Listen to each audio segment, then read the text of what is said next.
Assalamualaikum Baraya, selamat datang kembali di Timbul Channel. Nah, apakah Baraya pernah sekolah? Tentu saja. Apakah Baraya pernah bersekolah dan mendapatkan nilai rapor yang tidak sesuai dengan perkiraan sebelumnya? Saya yakin Baraya banyak yang mengalami hal yang seperti ini. Bahkan mungkin semuanya mengalami hal yang seperti ini. Dimana ketika Baraya mendapatkan nilai rapor, Baraya kaget ternyata nilai itu tidak sesuai dengan gambaran kehidupan persekolahan biasa-biasanya gitu. Jadi misalkan saya biasanya dapat nilai yang jelek pas ulangan, saya sering dimarahin guru, saya sering ganggu teman, saya sering coret-coret tembok WC gitu, si Uye, Lope, si Entut, misalkan yang seperti itu dan sebagainya, dan sering bolos juga. Tapi ketika dapat nilai rapot, kok nilainya KKM? Kok nilainya lebih tinggi daripada yang saya duga? Pernah nggak seperti itu? Atau sebaliknya, Baraya adalah orang yang cerdas, orang yang hebat, orang yang selalu tekun dalam belajar, tetapi ketika mendapatkan nilai rapot, gede sih, tapi nilainya tuh hampir sama dengan nilai orang yang biasa-biasa aja, nilainya segitu gitu. Digitnya bedanya dikit banget gitu. Pernah nggak yang seperti itu? Ya tentu saja pernah. Bahkan hampir semua siswa di Indonesia mengalami hal yang seperti itu. Kenapa seperti itu? Karena nilai rapot itu bohong-bohongan. Sebenarnya bukan bohong-bohongan, nilai rapot itu sungguhan, itu sungguh-sungguh formal sungguhan, tetapi tidak diberikan sesuai dengan semestinya. Begitu. Nah, kenapa seperti itu? Nah, ini adalah salah satu rahasia dari para guru. Alasannya adalah karena guru-guru itu sebenarnya terbebani oleh satu hal yang namanya KKM.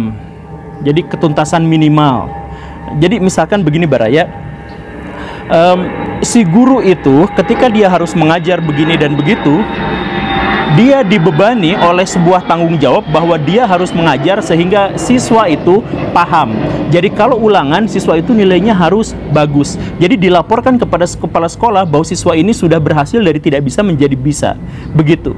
Jadi kalau ada siswa yang tidak bisa, maka guru itu berkewajiban untuk ngeremedial, kemudian nyusun ulang penilaian, terus dia harus muter otak bagaimana caranya untuk memberikan tambahan nilai dan sebagainya. Dan setelah itu pun terjadi, maka guru itu harus mempertanggungjawabkan nilainya itu kepada kepala sekolah dan kepada guru-guru yang lain karena ada rapat kelulusan itu. Jadi kalau misalkan Baraya nilainya jelek, yang repot itu bukan Baraya, repot itu adalah guru karena dia harus ngejar-ngejar remedial, nyusun ulang apa, terus nanti harus lapor ke kepala sekolah nanti tolong ya harus dibuat sedemikian rupa supaya nilainya itu bagus kayak gitu. Dan kalaupun misalkan Baraya maksa ini nilainya udah nggak bisa ditambah kayak gimana lagi, nanti pas rapat kelulusan itu tetap Baraya bagaimanapun akan dibuat untuk meluluskan siswa itu dan nilainya itu akan dinaikkan begitu.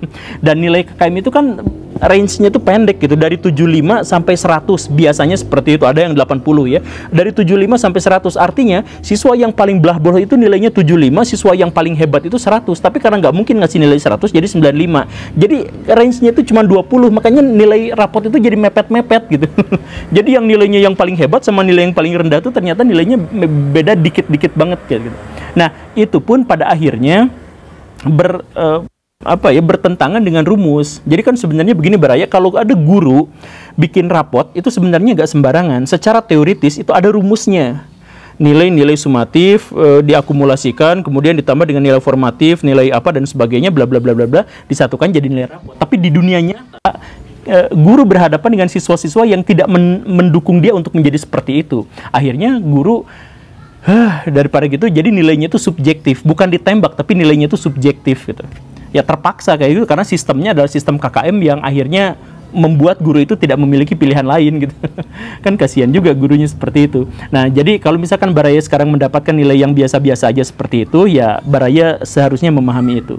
Dan saya katakan kepada para perusahaan-perusahaan atau para pemilik perusahaan-perusahaan yang masih menerima karyawan gara-gara nilai rapotnya, pertimbangan nilai rapotnya, maka please bertobatlah sekarang juga Baraya. Karena nilai rapot itu tidak merepresentasikan apapun. Selamat datang di Indonesia di mana kepalsuan itu yang menjadi formal, yang formalitasnya itu adalah yang dari situ gitu.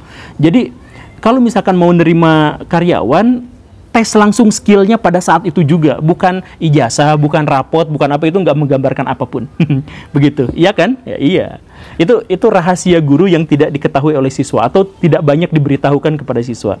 Nah, yang saya sampaikan barusan itu hanya satu di antara beberapa yang akan saya bongkar terkait dengan rahasia para guru yang tentu saja tidak akan diberitahukan kepada siswa.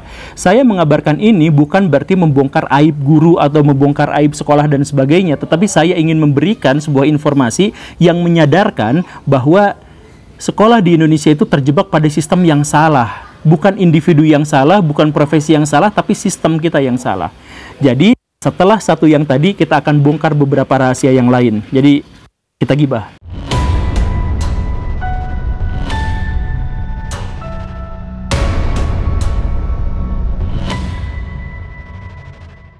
Rahasia guru yang tidak boleh diketahui oleh siswa yang lainnya itu adalah sekolah yang terkhusus ada di sekolah-sekolah favorit atau sekolah negeri atau sekolah favorit negeri. Apa itu?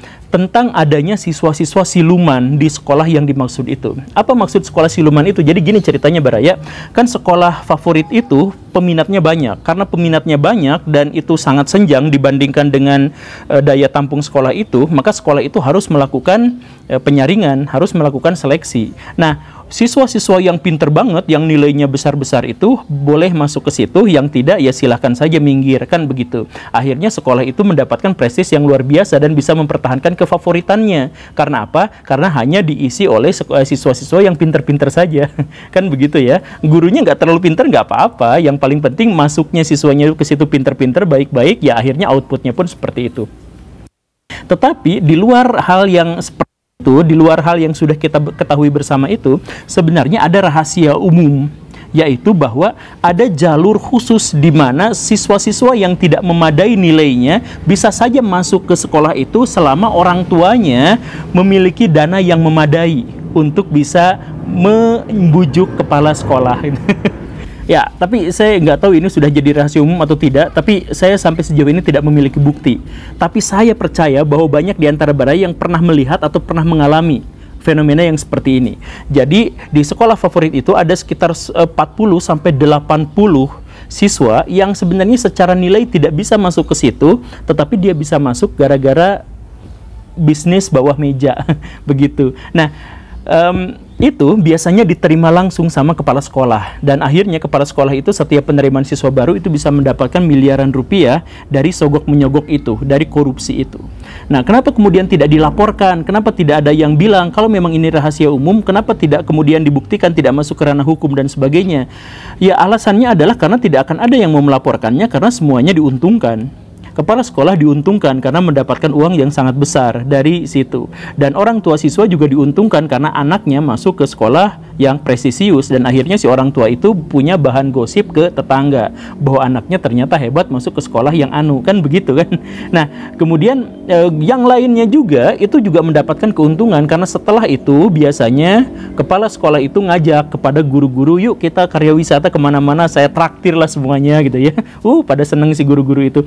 Sebenarnya itu adalah trik dan itu adalah taktik. Biar apa? Biar uang korupsinya itu dibagi rata, dimiliki dan didapatkan oleh semua guru. Sehingga setiap guru ada yang mau melaporkannya, maka guru itu beresiko untuk kena juga, kena pidana juga, karena dia menikmatinya juga gitu. Nah, kan korupsi-korupsi di Indonesia itu banyak yang tidak terbongkar. Alasannya adalah apa? Karena alasannya si koruptor-koruptor itu biasanya membagi ke banyak pihak. Jadi siapapun pihak yang mengetahui korupsinya tidak akan melaporkan karena dia juga pasti kena secara hukum. Begitu. Nah, itu juga yang terjadi di sekolah-sekolah favorit. Rahasia berikutnya dari para guru adalah, ini sebenarnya sesuatu yang miris ya, bahwa guru-guru favorit siswa itu pada umumnya adalah guru-guru yang digaji paling kecil di sekolah.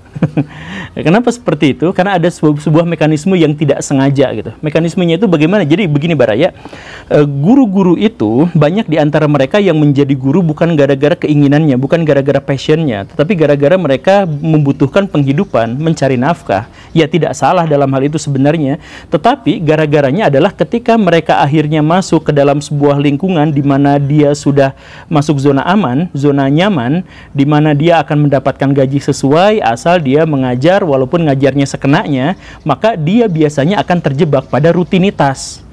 Jadi dia ngajarnya itu-itu saja, tahun berikutnya ngajar itu saja, tahun berikutnya lagi ngajar itu-itu saja dan sebagainya. Dia akhirnya terjebak pada rutinitas, dan akhirnya ketika dia terjebak pada rutinitas, dia tidak disukai sama siswanya atau dia tidak mendapatkan perhatian yang memadai dari siswanya.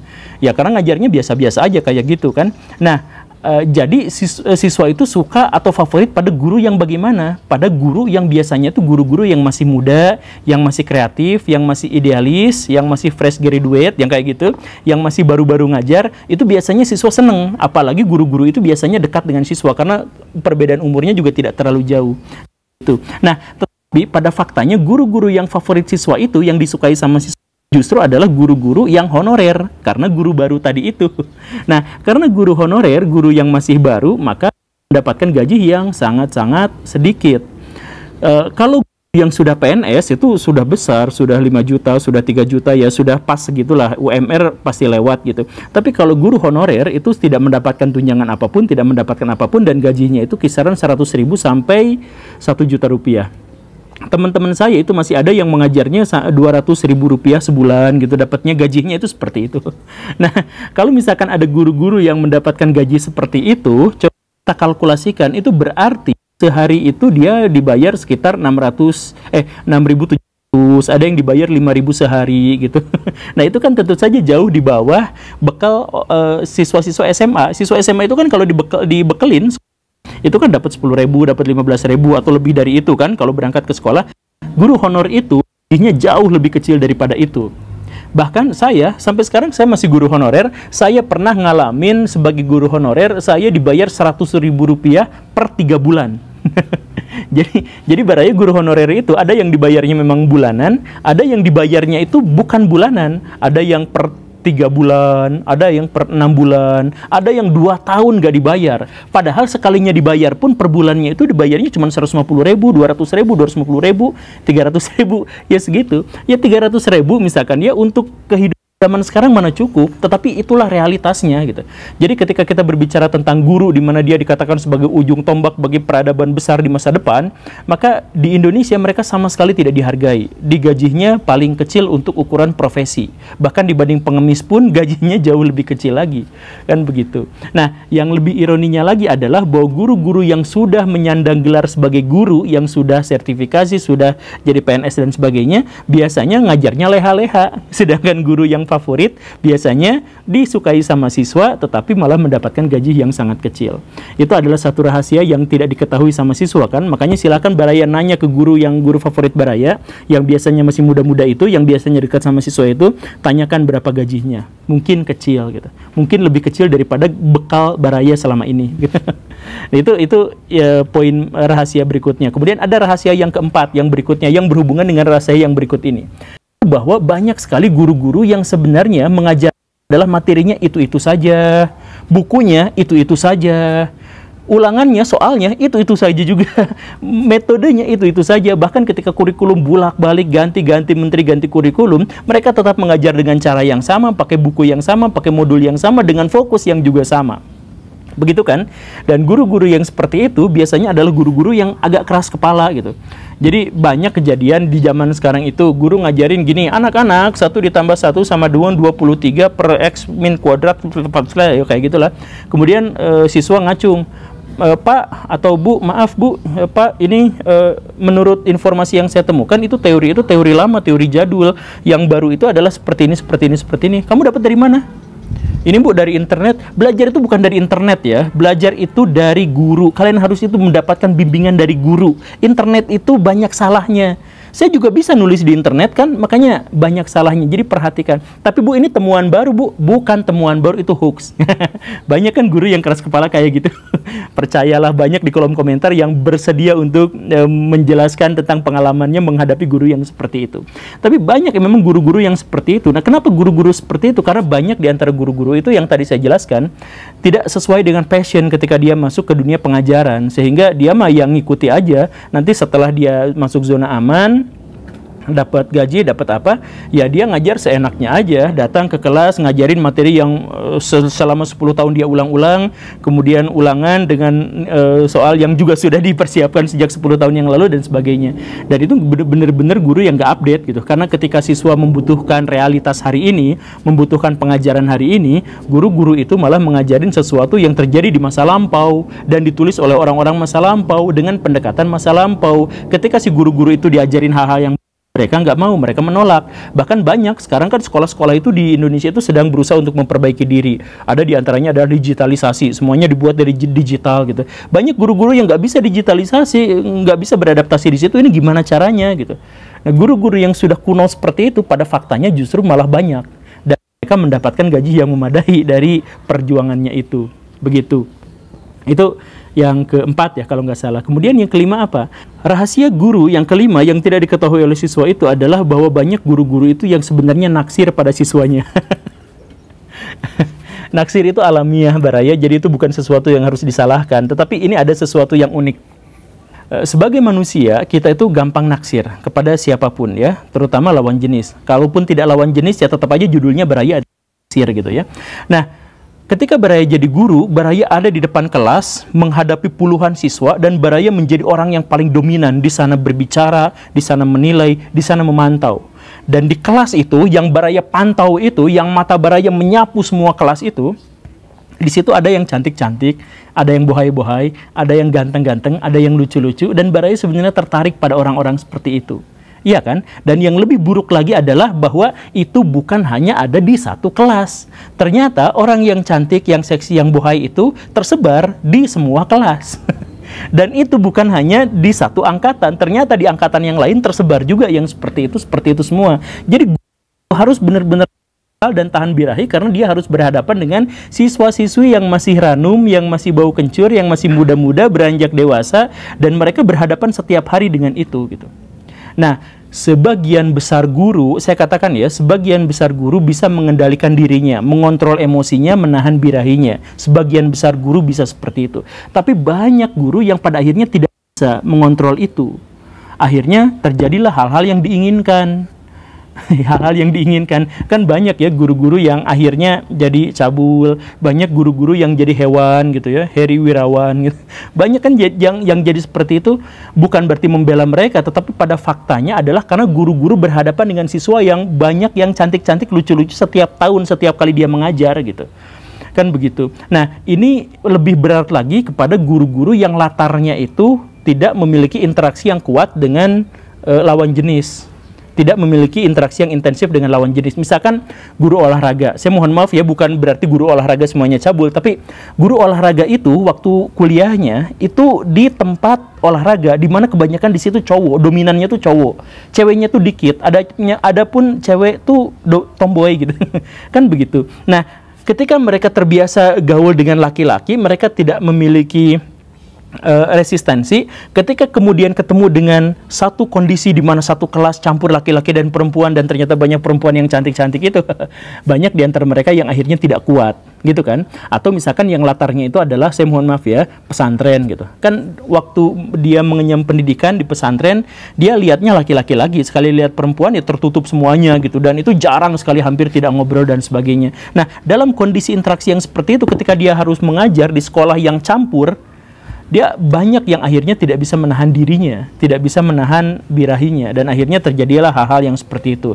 Ada yang ya pokoknya banyaklah yang seperti itu. Tapi intinya adalah seandainya tidak seperti itu, banyak di antara guru yang sebenarnya naksir, menaruh hati kepada murid-muridnya atau kepada muridnya, tetapi dia tidak mengungkapkannya. Karena apa? Karena kebanyakan guru tentu saja bisa melindungi dirinya, bisa kontrol dirinya. Jadi tertarik semenit, 2 menit, terus dia abai lagi, langsung ngajar lagi, apa gitu, lupa lagi. Lihat lagi, tertarik lagi, udah abai, lupa lagi gitu ya, dan sebagainya. Ya, sebagian besar seperti itu. Tapi mengertilah kondisi guru dalam konteks ini.